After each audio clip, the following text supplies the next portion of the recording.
Assalamualaikum warahmatullahi wabarakatuh. Perkenalkan, nama saya Kartika Marcelila, NPM 21142. Saya dari Fakultas Hukum Universitas 17 Agustus 1945 Samarinda. Hari ini saya akan membuat video ulangan tengah semester mata kuliah metodologi berbentuk video yang diberikan oleh dosen saya yang bernama Ibu Dr. Haji Siti Aisyah SPD SHMMH yang berjudul Metodologi Penelitian.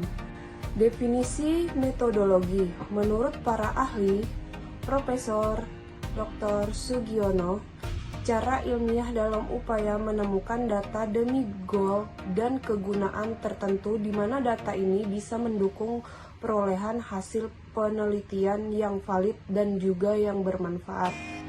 Menurut Muhammad Nasir, metodologi cara yang dipilih oleh peneliti untuk menjalankan penelitian untuk menyusun tahapan yang tepat dan sistematis sehingga hasil penelitiannya valid dan berkualitas. Menurut Prof. M.E. Vinarno, sebuah kegiatan ilmiah yang dijalankan dengan teknik sistematik dan harus berstruktur, tidak bisa dilakukan serampangan tanpa tahapan yang jelas sebab akan mempengaruhi hasil penelitian yang didapatkan. Selanjutnya, tujuan dan manfaat metodologi penelitian. Tujuan yang pertama, ungkapan tentang sasaran yang ingin dicapai. Kedua, mengacu pada rumusan masalah. Yang ketiga, menjamin kelancaran sebuah penelitian. Empat, memperoleh pengetahuan yang belum pernah ditemukan. Yang kelima, menguji kebenaran mengenai data yang telah didapatkan. Manfaat. Yang pertama, memudahkan kegiatan penelitian. Yang kedua, membantu mengatasi berbagai keterbatasan. Yang ketiga, meningkatkan kualitas hasil penelitian. Yang keempat, membantu mendapatkan hasil penelitian yang solutif. Selanjutnya, konsep-konsep dasar penelitian. Ada beberapa jenis. Yang pertama, berdasarkan teknik yang digunakan. Penelitian dasar.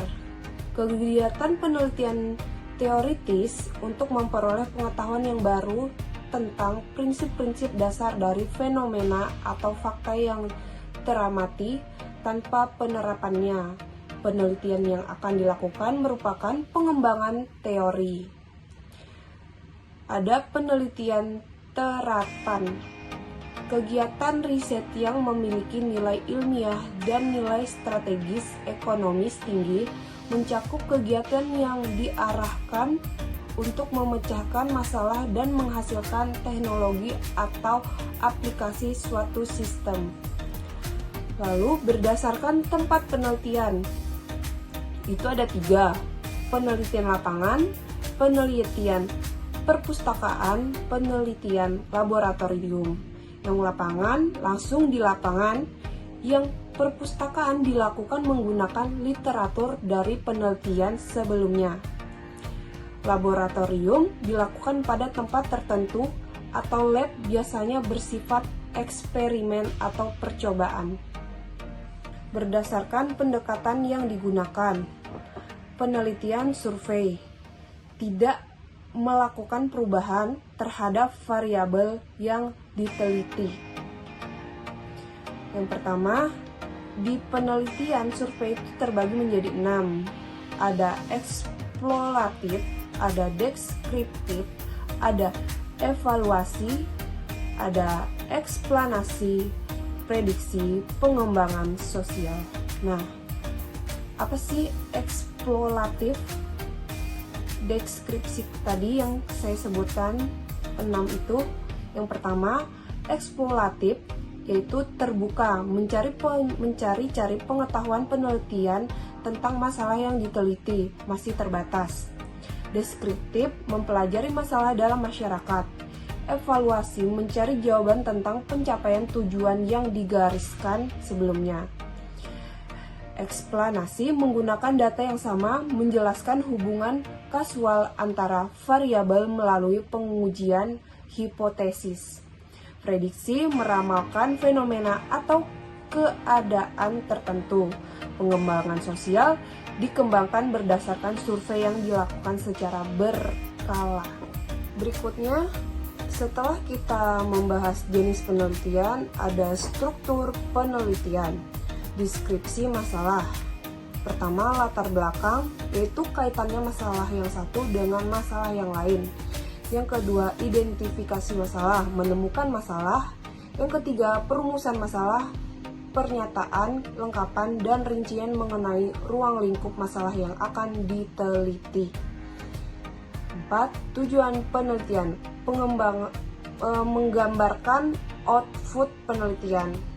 Kelima, kegunaan penelitian, manfaat yang dapat dipetik.